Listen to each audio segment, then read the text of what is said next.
Hello, everybody, and welcome. We've got a few minutes till our participants start arriving, but we already have the dream team: myself, Jess, and Bodhi. Yes, Bodhi's saying hi. How you doing today, Jessica?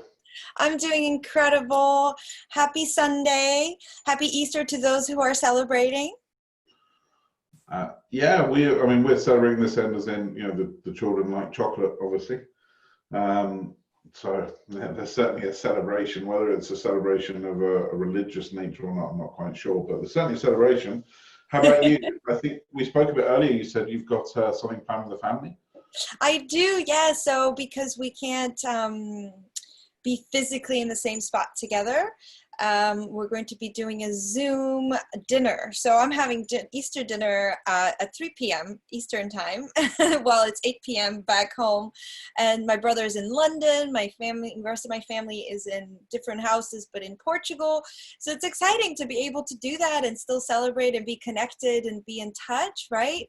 And it kind of ties into our subject of relationships and how to keep relationships active. And I feel like even there's been years where we didn't, I've been here for Easter, or my brother has been in London for Easter, and we didn't really connect. We just gave, each other a phone call, and that was it. And now being in quarantine and this habit of staying in touch and doing Zoom calls, and people are getting more used to it, I feel is bringing us all together more, and utilizing technology to really bring us together on special occasions that we would love to all be sitting at the same table. We can do that. We can do that, sit down at the same time, maybe even cook at the same time. That's also a good thing to do to keep in touch with our relationships and connected.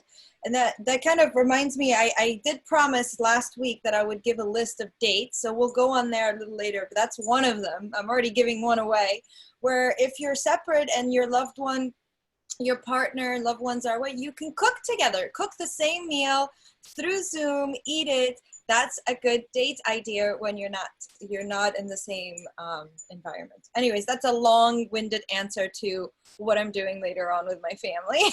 That's an awesome answer, though. So I guess my question is, because so far off the topic of relationships, what are you cooking?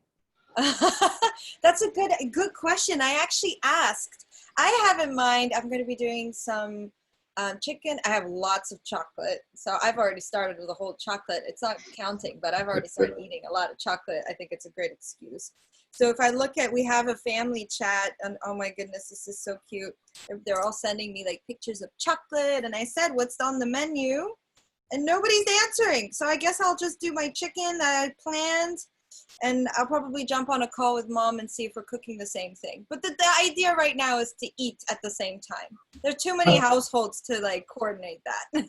It sounds like a good starting point. And that's something that I think is worth bringing up for everybody that's listening to this, right?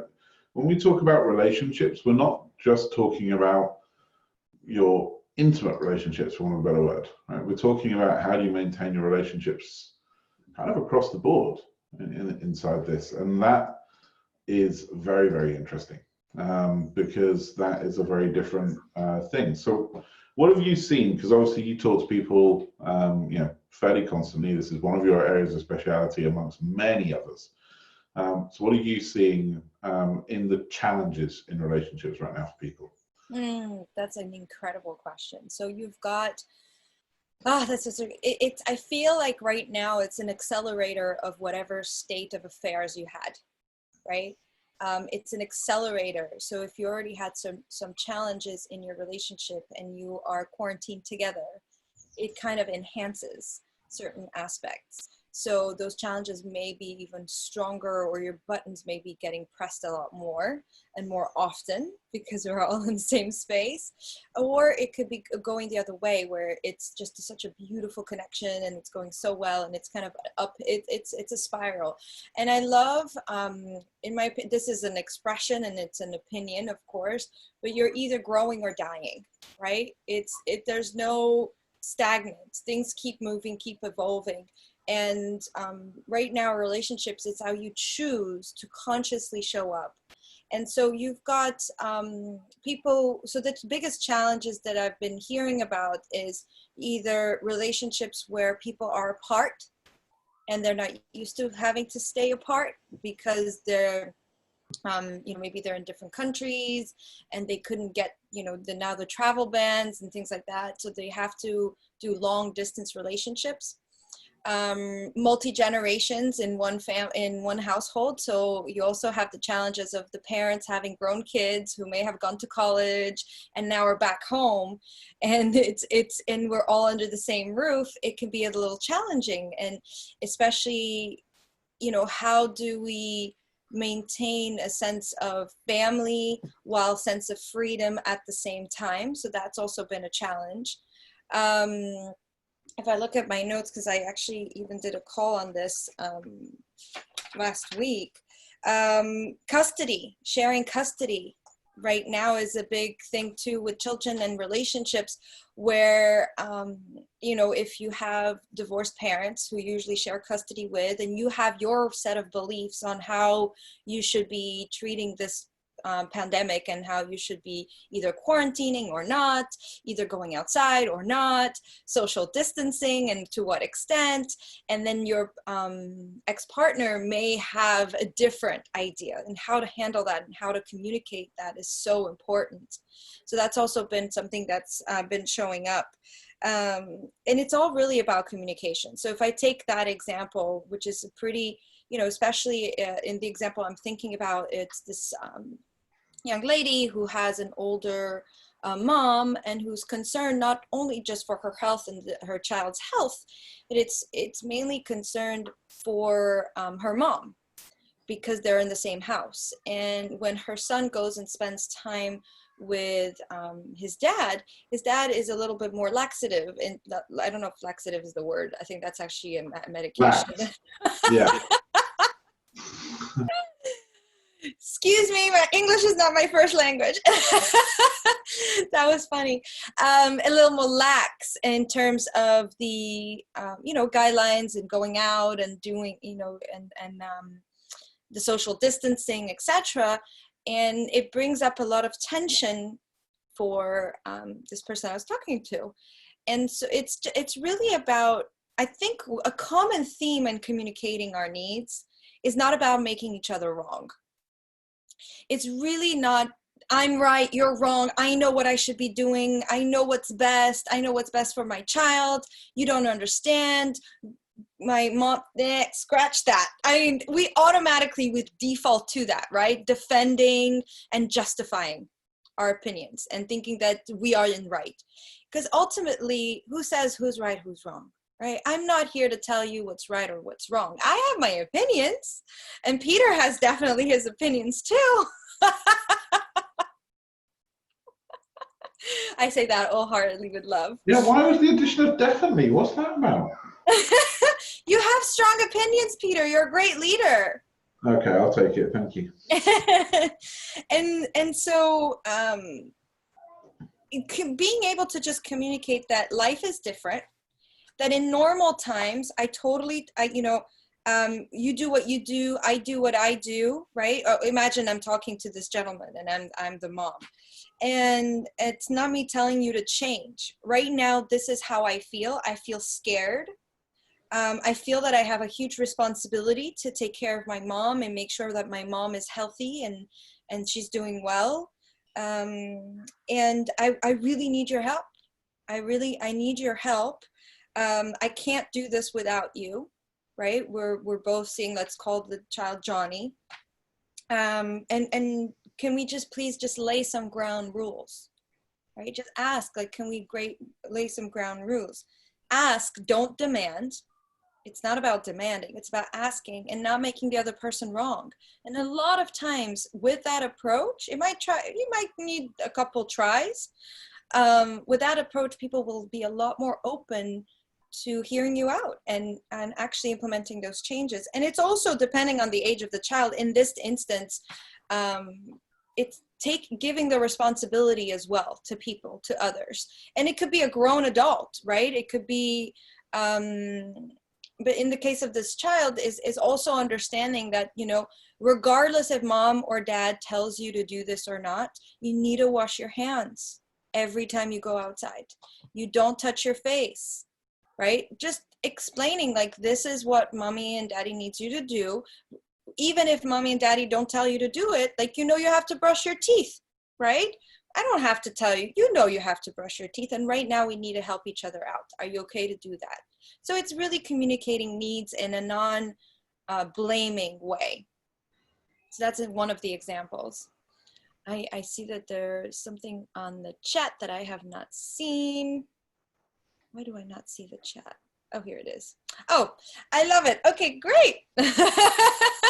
I thought it was a question. So yeah, that's one of the things that I've been seeing. Multi-family, when we're looking at, there's multi-generations in one household, is laying down some ground rules, understanding what are musts and what are not. I love how Karen, on, is it Thursdays, I think Karen is on, who she talks about children and education, and talking about what's musts and musts or not musts, right? The musts in the family, and understanding what they are. Like, every night we're all in the same household, we're all having dinner at the same time, and we're all having dinner together, playing some games together, family time, but also understanding that your adolescent kids are adolescent, and they are used to living some on their own for a while. They're in college, and they will do things differently. It's maybe even asking questions, starting to know each other more.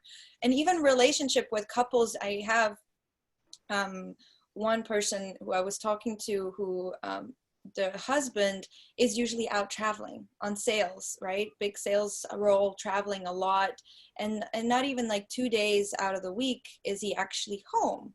On weekends mainly, but most of the week he's always out and traveling.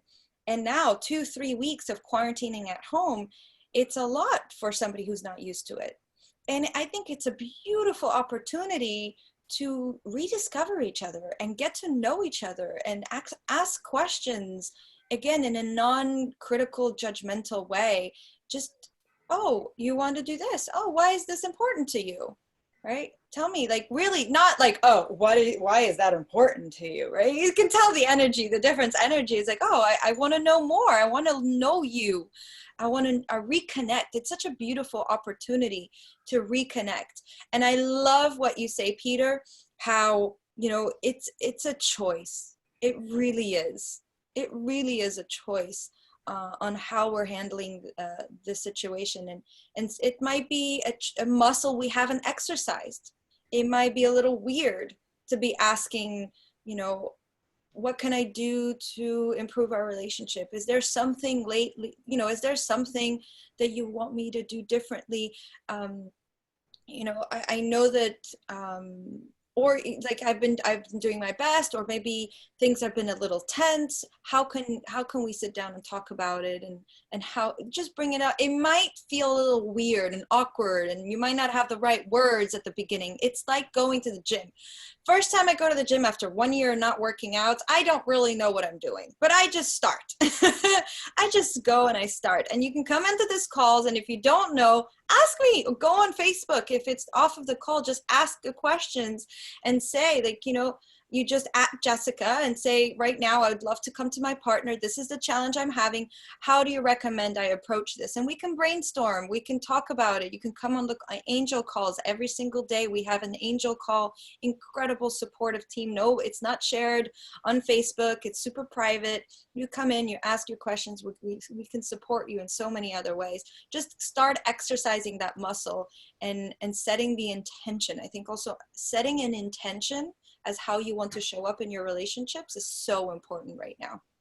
Okay, so we're on relationships. So the most natural problem, I think, within a relationship for us to discuss, in comparison to some of our other topics, is, let's say you present this energy and you embody everything you say, and what you receive back is very different, because that person is in a different space, they've got different stresses, they're not perceiving it the same as you. And you say, hey, is there anything I can do to help? Or any of these positive approaches, which are great. And you just get back at you. Where do you go from there? Because historically you can go, well, fuck you then.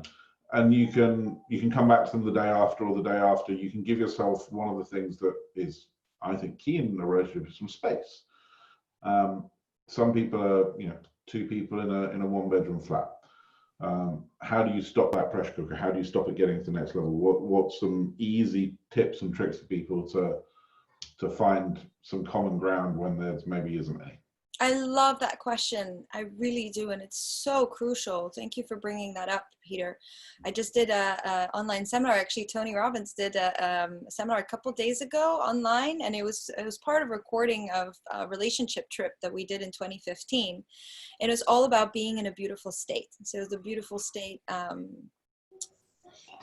what that mean is how you're showing up. So that's what you were saying about showing up positive, showing up well, high vibration, in a beautiful state and not a suffering state. That's what you've done all that, but the other person, right, hasn't reciprocated and is still and that was one of the questions asked to Sage Robbins actually on the call live. And it was so beautiful because it could be family or it could be your partner, 100%, where you're showing up this way and constantly.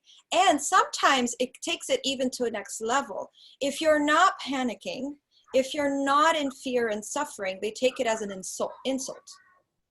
Your partner can even say, like, you don't understand, you don't care about your family, like all this stuff, which could be pretty hurtful because it's not true, right? It's not true for you that you actually do care about your family. You just have a different way, a different approach, and you want to be in a beautiful state. So there are a few tricks. When you mentioned going away, and usually you can go for a walk, go for a drive, go hang out with friends. And today, if we're in a one-bedroom flat, it's a little harder. There are still things you can do, right? You could say, honey, I'm going to take a bath. I'm going to take a shower. You can change your state in that aspect. You are not going to change the other person.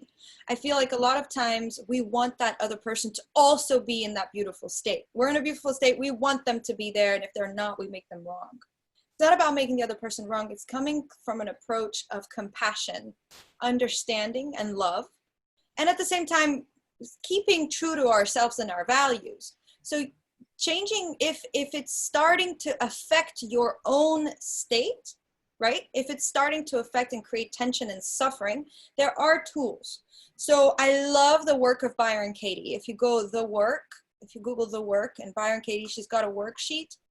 I know Sage Robbins loved that as well. I've done 10 days of a retreat with her. Incredible tool. It's investigating our thoughts. Because if we're suffering when they're coming at us like that, is we're no longer in a beautiful state. Being a beautiful state is accepting what is. And what is my partner is suffering right now. I will love her. I will love him. I will be supportive. And if I can't, I will take care of myself. I will investigate my thoughts, because that's what suffering is. And you'll see that the more work you do for yourself, it will influence your partner. If it's a real state of grace, a real state of, a high state. Because if you are suffering, you're no longer in a beautiful state. And it could be because your partner isn't, and that's okay. But taking the time, so you can go take a bath, you can listen to music, put on the headphones, blast the music, dance around, even if they think it's silly. You can look at the tools. So there are 4 different tools 4 different areas of tools. And I call this my happiness menu. I love the happiness menu, and create the happiness menu. And I invite you to do this right now. Right now, get a piece of paper and divide it into 4 areas, right? So let's split it down, 4 areas.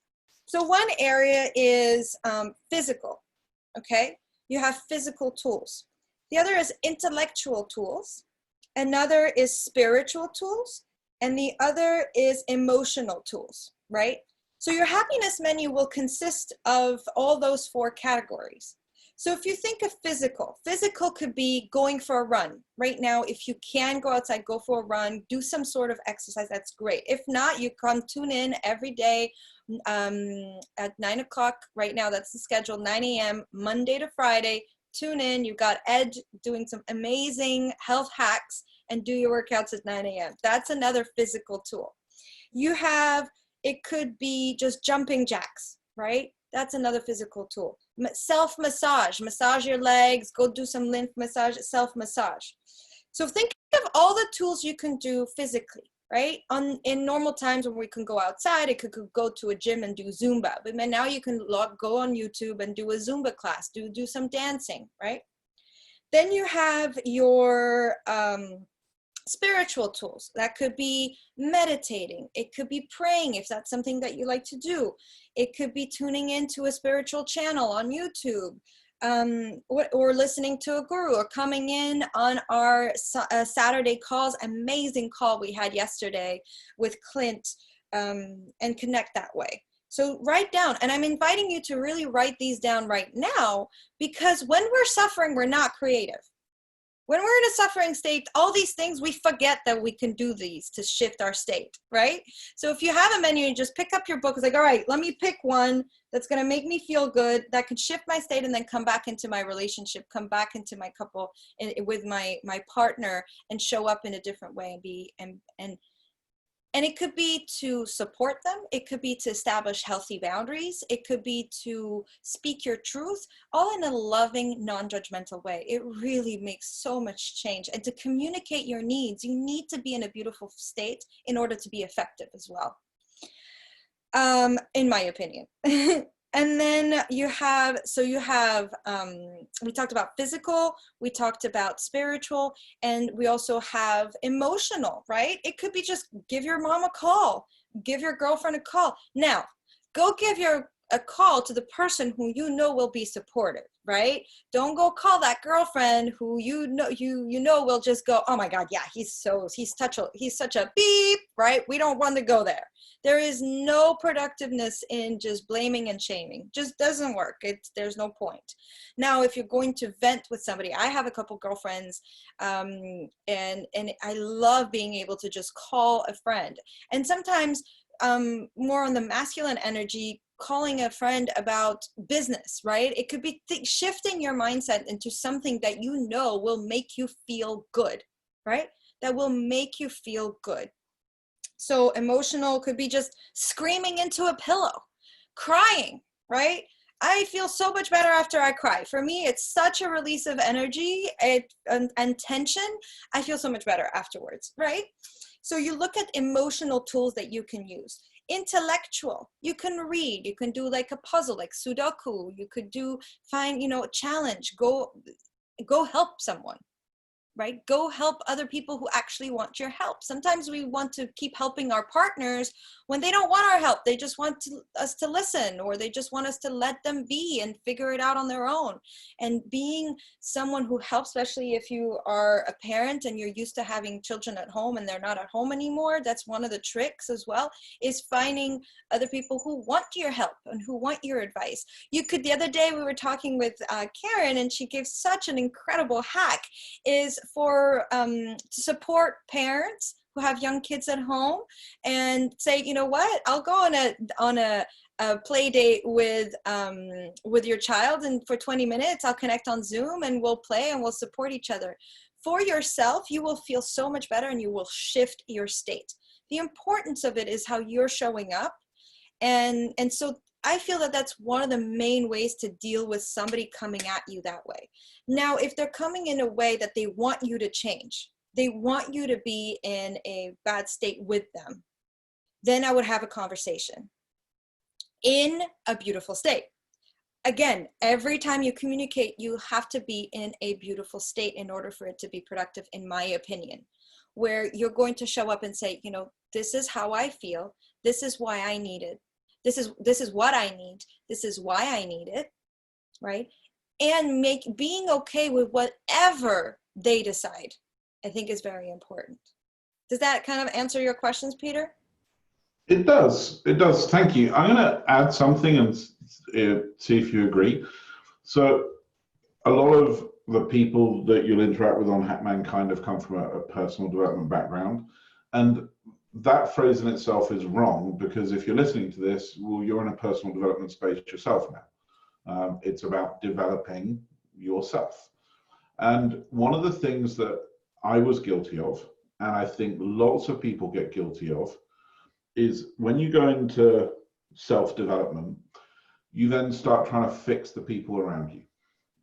It's just natural, right? You've got all these great tools and these great things that are making you feel awesome, whether it's, whether it's the happiness menu, which I love, or whether it's a Dickens process, or whatever tactical tool it was that works for you, because it's different. You ask 100 people that have been to the same seminar, and those 100 people have different things that they saw value in, and you try and fix the people around you. And I'm just going to warn everybody, from my background, my anecdotal evidence, it does not work. Right? The flow of fixing, and even I don't like that word in First Broken, it starts with the person seeking that fix, or that exercise. So one of the things I've found in my relationship is I've had to back off and be passive when I'm like, I can fix, I know how to fix that. I'm like, no, yeah, it's not going to work. So I think one of the things I would say is, as a bit of a solution to this, if you're in this state and they're not in this state, and Amanda just asked a great question, which I'll pass back to you in a second, Jessica, is to remember that their journey is their journey, their day is their day, their week is their week, and you don't get to write their script. If they ask for your help, please do.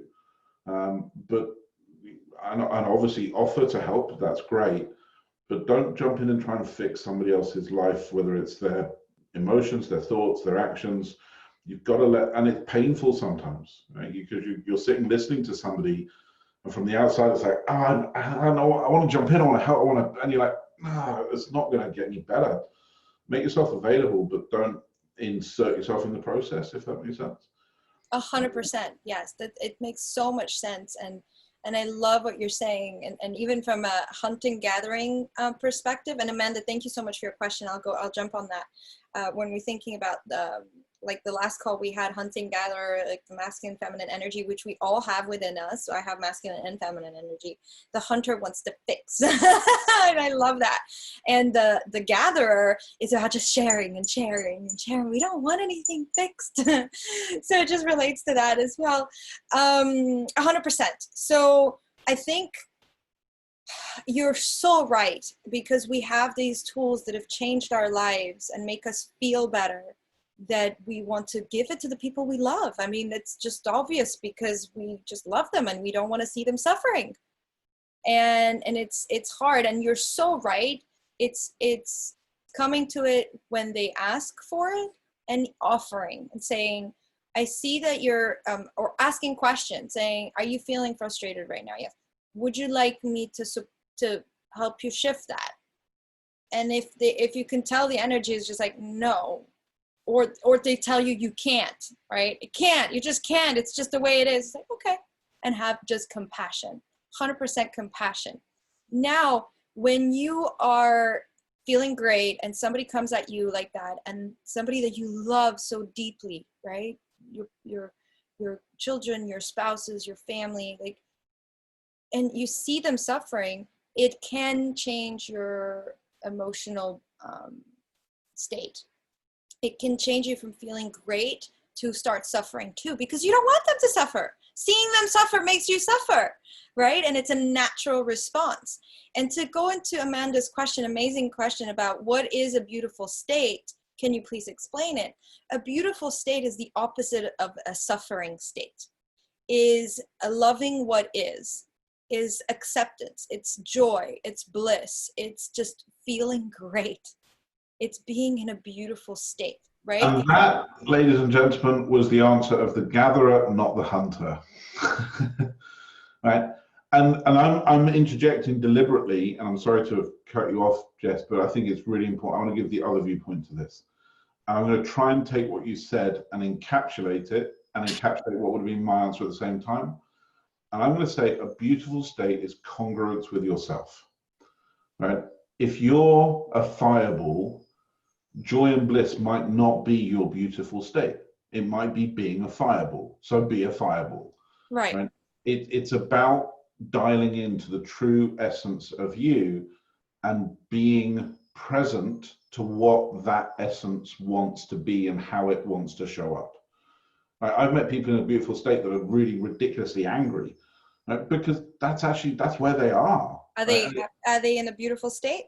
Yeah, they need to move on. They need to evolve as a person to not be an angry person. But at that point in their life, that's where they need to be, because the anger that's their fuel. They don't want to not be angry. I would challenge the anger one. Everything else, I completely agree. I would challenge the anger one. If you're looking at the teachings of oneness and even Tony, it's because being a beautiful state. So this is like the teachings from India and oneness, One World Academy, where Tony kind of grabbed that. It's the opposite of suffering. If you're angry, for some, I would say in their body, it could be suffering. And if you're saying that it's not, that anger is the opposite of suffering for them, I don't know. I don't see it, but I'm open to it. well, let's take me as an example, right? Because I'm pushing a lot of time at the moment into Hack Mankind, because I perceive that it's needed, and I perceive that my mission and vision of the impact I want to have on the world requires it right now. And I'm surrounded by people that love me, which is amazing. So people are like, hey, are you going to take the day off, spend some time with your kids today? I'm like, no, I'm not. I'm going to take half an hour or 2 hours. I'm going to give them space. But I think one of the things that maybe I have and we talked about an exercise in one of our calls, where are your superpowers, and understanding what you're really good at and what you're not so good at, and leaning into what you're good at, not necessarily trying to fix what you're bad at, which is a whole different debate. One of the things I'm very good at is compartmentalizing. I can leave a room or leave a conversation and show up with a totally different energy to the next room and the next conversation.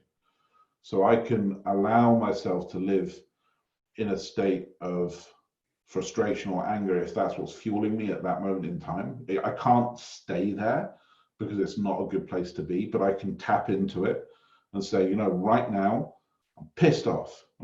I want this, I want this, I want this, and I'm not getting it, and how am I going to get it? And I can use that to rile myself to the degree where I go and do the thing. But then, and I think this is different, I can then drop it, like almost instantly. I can drop it and leave it and move into the next thing and show up with love and kindness and joy. So I can get 2 hours with my children and show up totally differently to them than I'll show up in a management meeting, or I'll show up on this call, or da-da-da-da-da. And I need about 3 minutes transition time to just, and it's literally, again, the tools we've learned, like you make a move and you dance and you just change your energy and you go, okay, cool, I can show up in this space here. But yeah, okay, anger, we'll put that on the probable not list. But yeah, beautiful state to me means congruence with your true essence. 100%. Whatever that is. And not in fight with what is. Yes, because I think that's one of the big ones for me. That's why I love Byron Katie. She's an incredible teacher of this tool called The Work.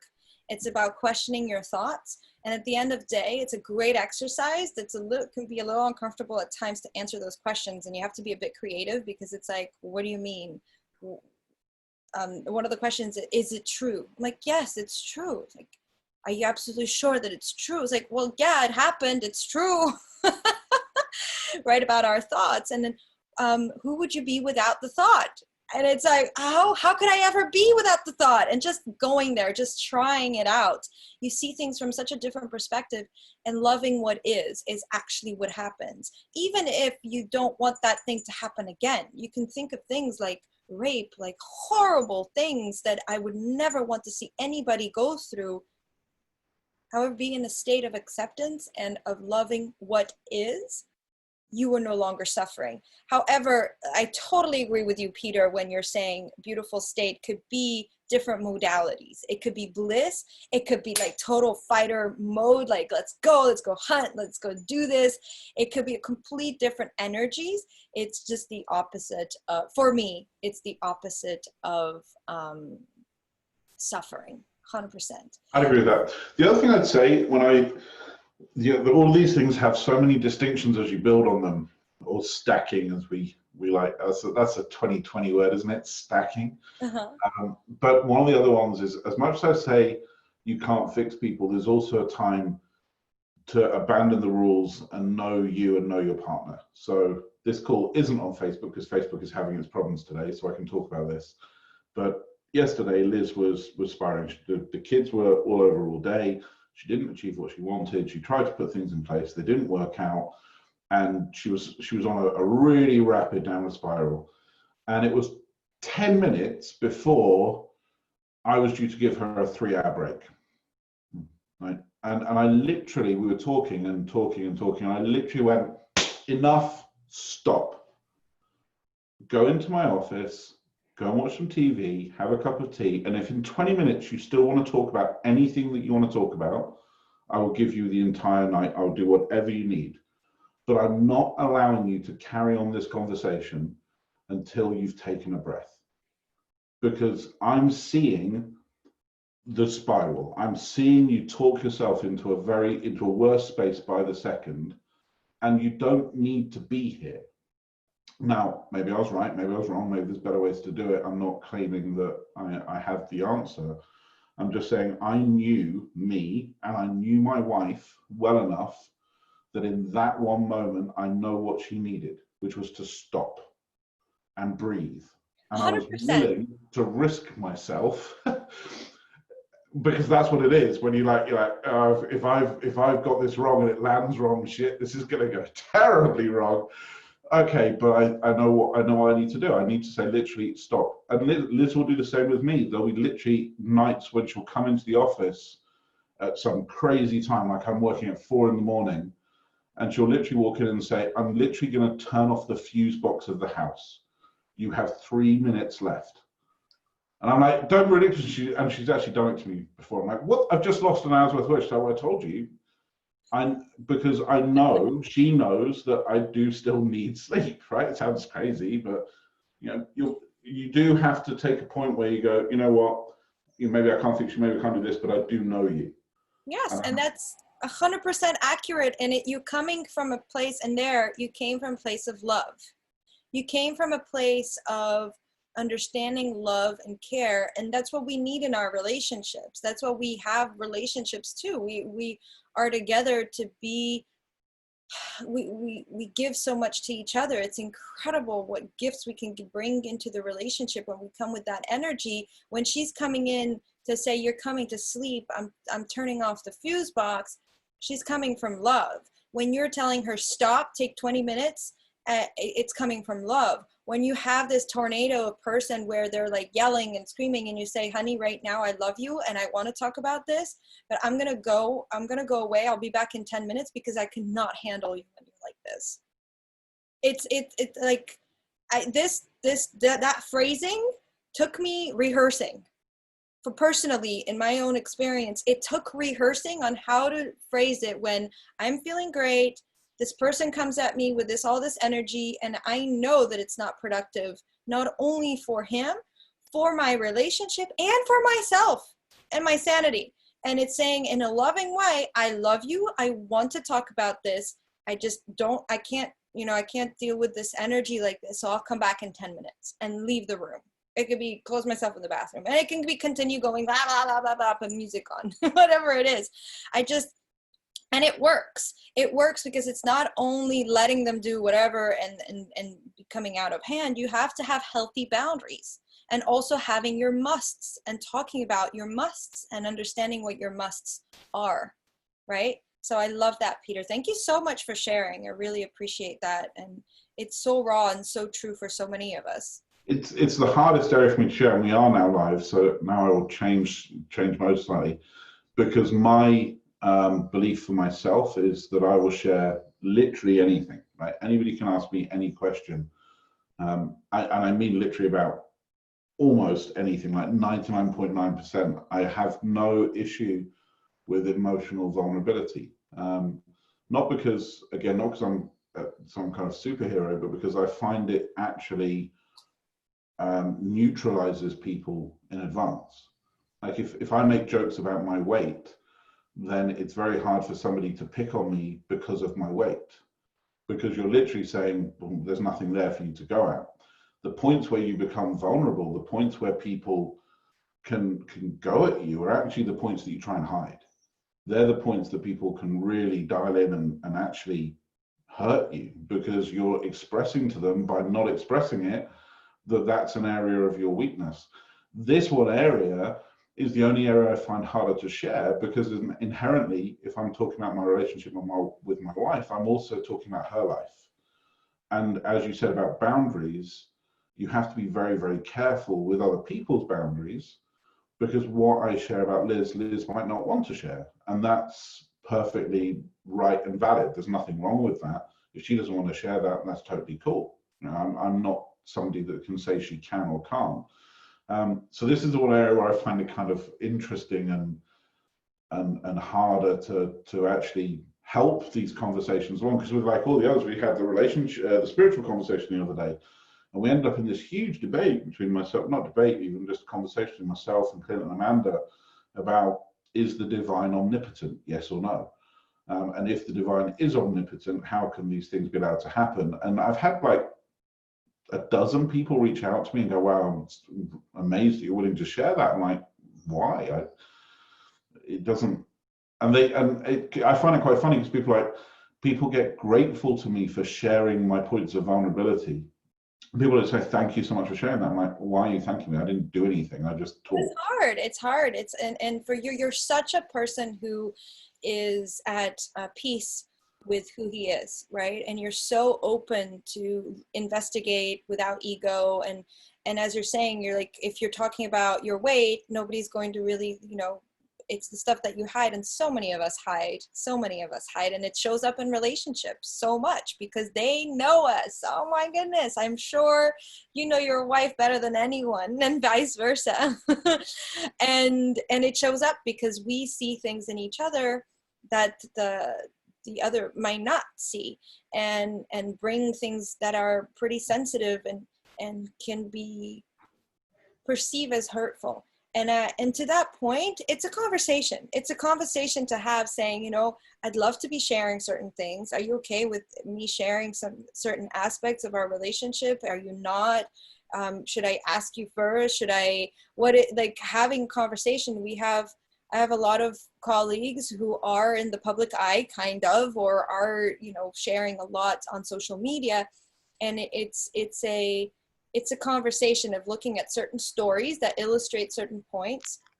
Are we okay to share? And then there are others that are like, I'm totally open to sharing absolutely everything, and then talking about it if I didn't like the way you shared it. And then it's a whole learning experience within the relationship. I think it's an opportunity to just talk about it and see what are the boundaries.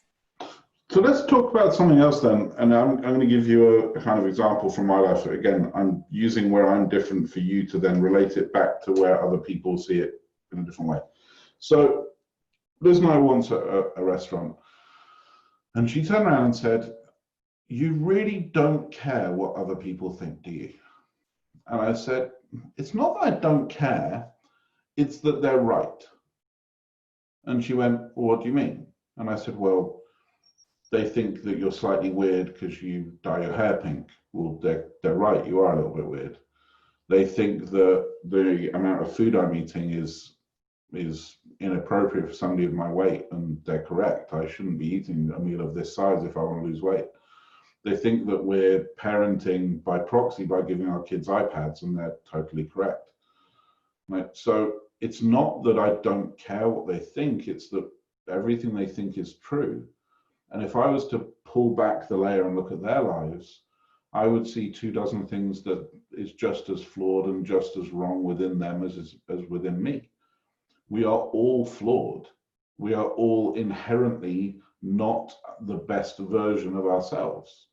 It's just natural. Like to me, and I'm Jessica, I'm going to use as a good example because people will explain this, and this is where I'm going to share, and you will say you shouldn't have said that.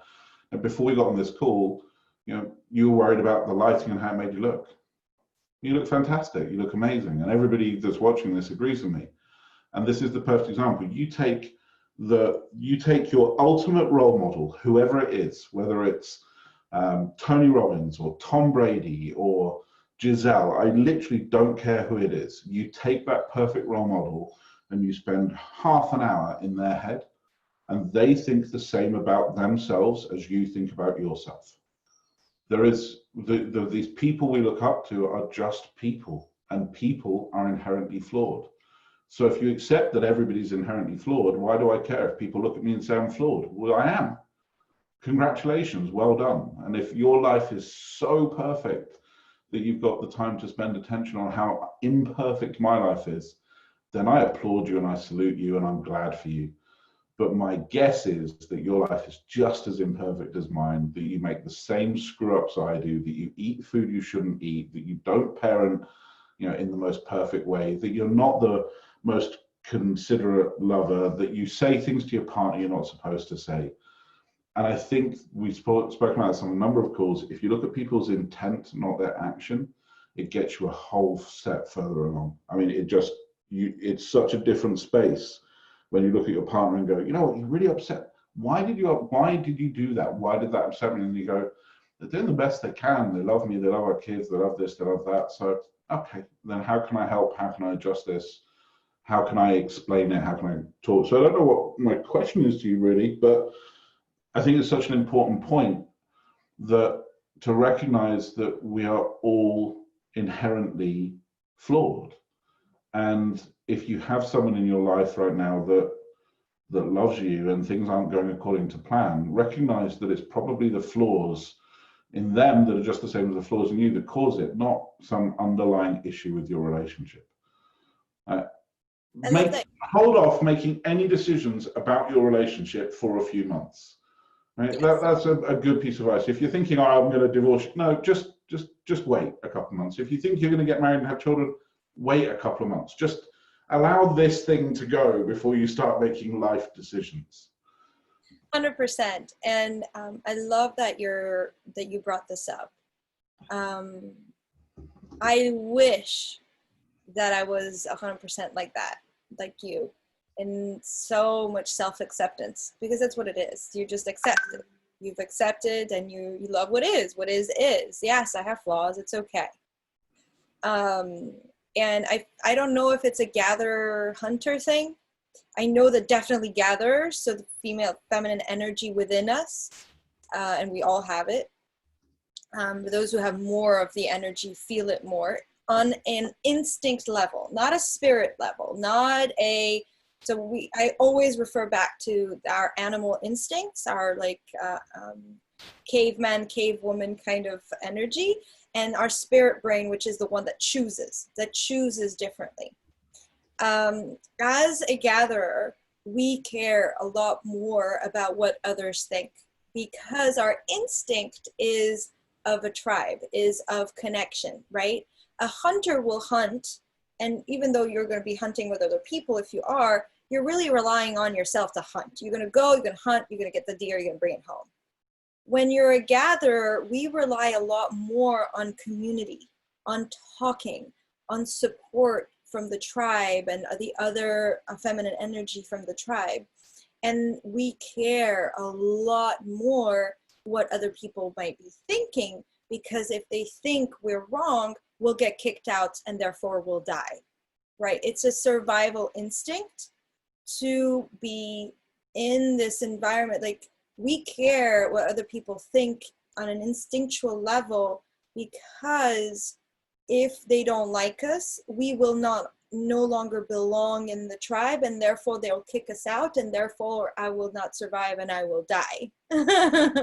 Which is totally instinctual and not relevant anymore as much. Definitely not relevant. We will not die. It is okay. So when we feel that feeling showing up, if we want to just have a look at it and say, oh my goodness, I'm feeling like I'm going to get kicked out of the herd. And it's okay, I'm not going to die. And it's, and then going into the spirit level, going into the choice and understanding that you are totally right, Peter. We are all flawed. And yes, I could be eating differently. I ate 4 or 5 feijoas this morning with the excuse that it's Easter. Oh goodness. And I did care about how I looked, and as soon as you said that, I'm like, oh my goodness, I've got all this hair sticking out. And it's instinctual. It's 100% instinctual. And we don't want to get kicked out of the herd, and it's okay. It's okay.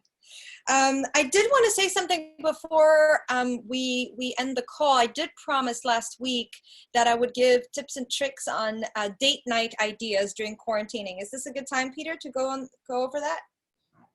Yeah, let's do it. Awesome. So, and I have this group called the Cool Chicks, and I asked my cool chicks with ideas too. And so if you can go outside or on the balcony if you have one, or even in your living room, go do a picnic, right? Set up a picnic, like sandwich, get on the floor or on the bed and do like a really cute little picnic. That's a cool date idea.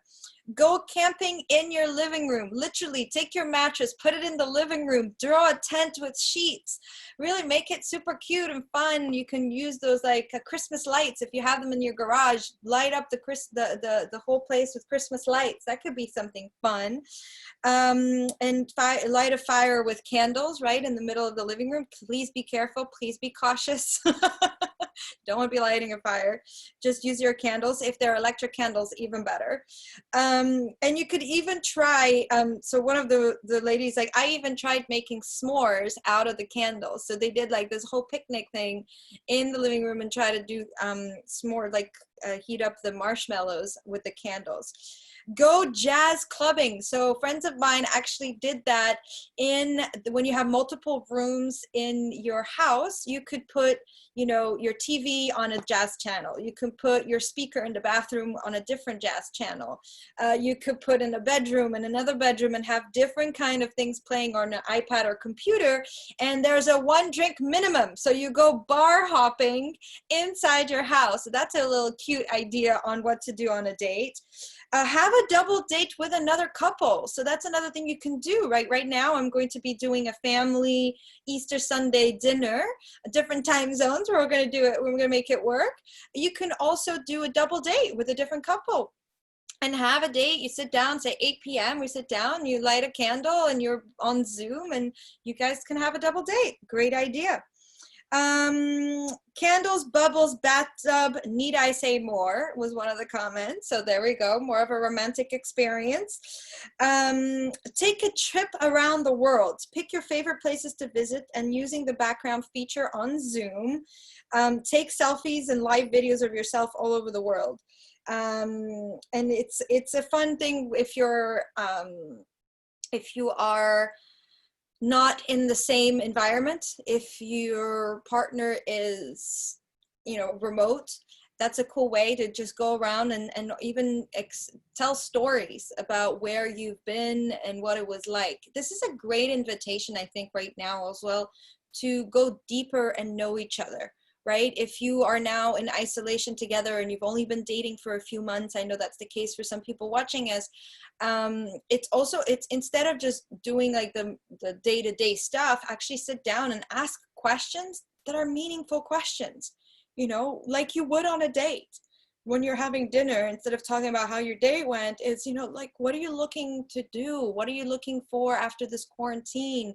Do you want to have kids? Like questions like that, or what matters most to you today? What are you most grateful for? Going into questions like that. And even if you've been together for a while, we forget to ask those questions. And it could change, what somebody was most grateful for a year ago might be different today. I know, it's different on a daily basis. Another thing, if you like singing, you can do karaoke at home and sing your top 50 love songs and do a list. You can also, there's this online, the 36 questions to fall in love. So you can go online, Google 36 questions to fall in love and look through those. That's a kind of cool. And there's this one is one of my favorites. Stay in bed all day date. I like that one. Also, cook a meal over FaceTime. That's one that we mentioned earlier. Also future date planning, right? What are trips that you want to go on? What are some dates that you're looking forward to when you get out of quarantine? You can do a bake-off together. You can paint together. You can star or cloud gaze. Also, this one was from my friend's daughter. I shouldn't really be saying this because you're my stepmom. But anyways, you can date out all the things you want to try sexually. So kind of have a little spicy date and understand, and then you do a follow-up dates to try those things.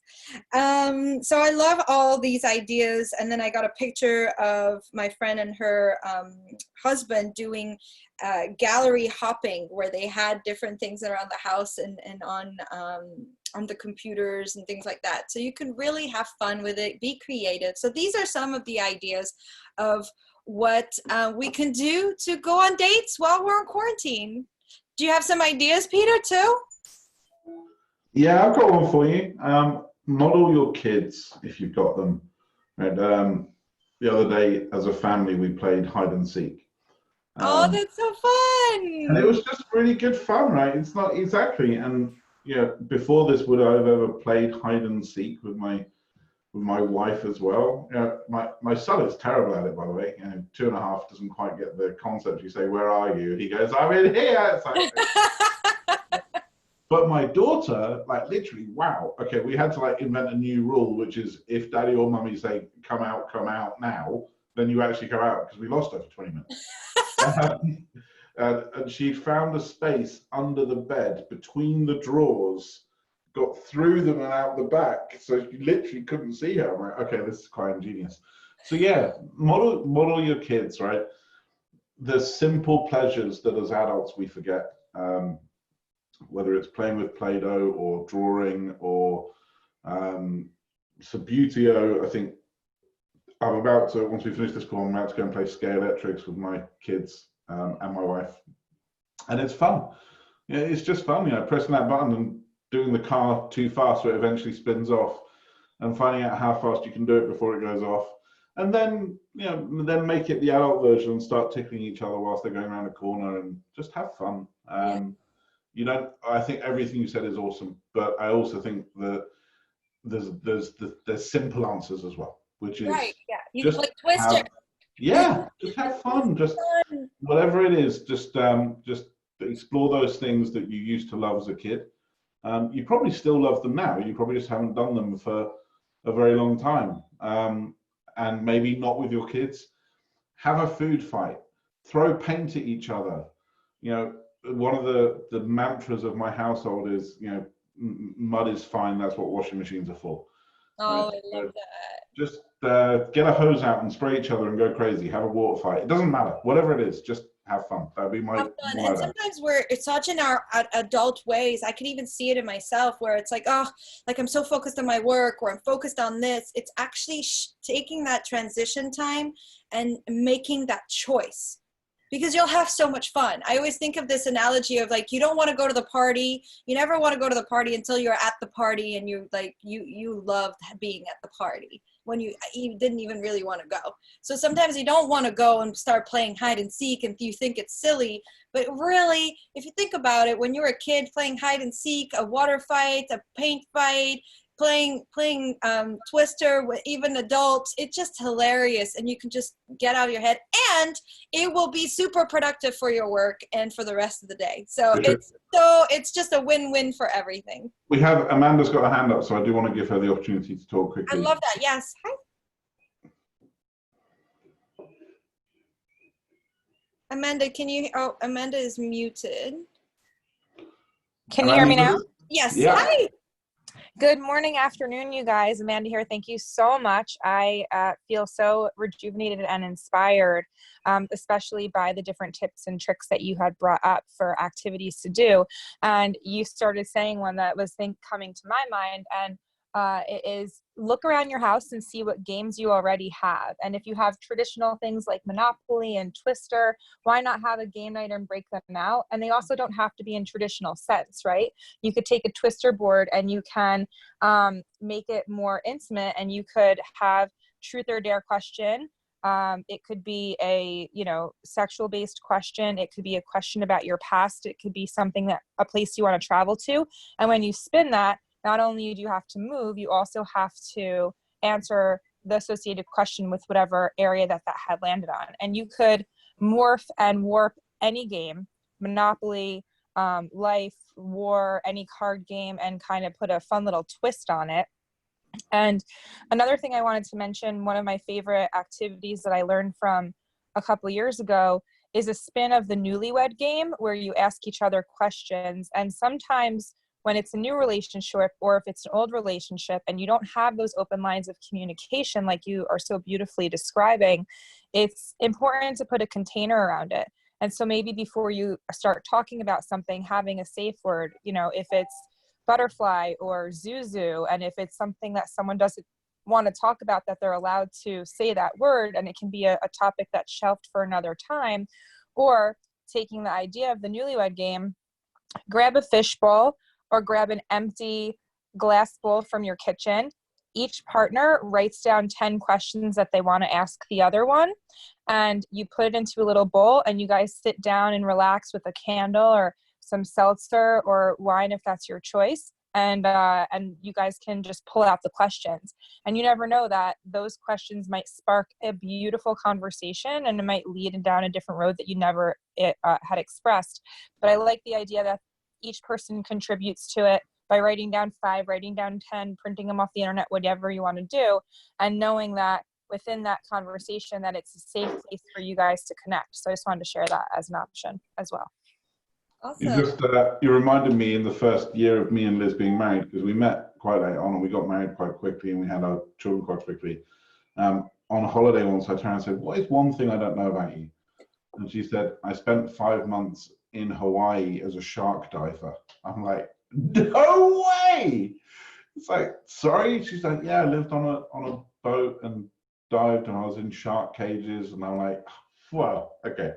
So yeah, now we are the suburbia couple, 3-bedroom house, 2 kids, 2 cars.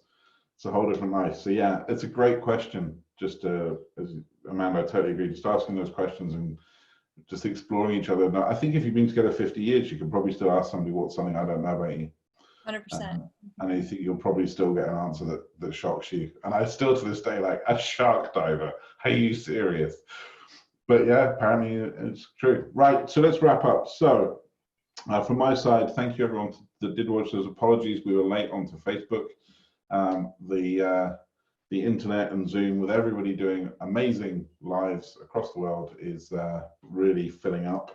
And it's not as easy as it used to be, but we got it there eventually. If you want to get on the Zoom calls with us or wherever we put those, you just go to www.hackmankind.com and we will be up there and live. First 1,000 people that come to us will get free access. Frontline and first line responders will get free access for life. All the 1,000 people will also get free access for life, but 1,000 people plus any first line responders. And by first line responders, we mean doctors, nurses, EMTs, teachers, police officers, and firefighters. So we'd love to have you all, and for everything you're doing, thank you very much. We appreciate the sacrifices you're making for us. And Jess, over to you, final thoughts? Just follow your heart, have fun. I think really the ending thought is have fun with it. Have fun with it. Do what makes you feel good, makes you be in a beautiful state. You do not need to be suffering through this. You do not need to suffer through your relationship. You really don't. So look at what makes you feel fulfilled and what makes you feel, in a great state, and have fun with it. Have fun with it. Have a wonderful, wonderful week. I look forward to seeing you every morning. We do a live with Peter on the Facebook page. Sign up for hackmankind.com. So much amazing value and content. I cannot wait to hear your questions, read your thoughts, and support you and be here with you for a long time. Phenomenal. Thanks, Jess. Thank you, everybody. Yeah, thank you so much. Bye-bye.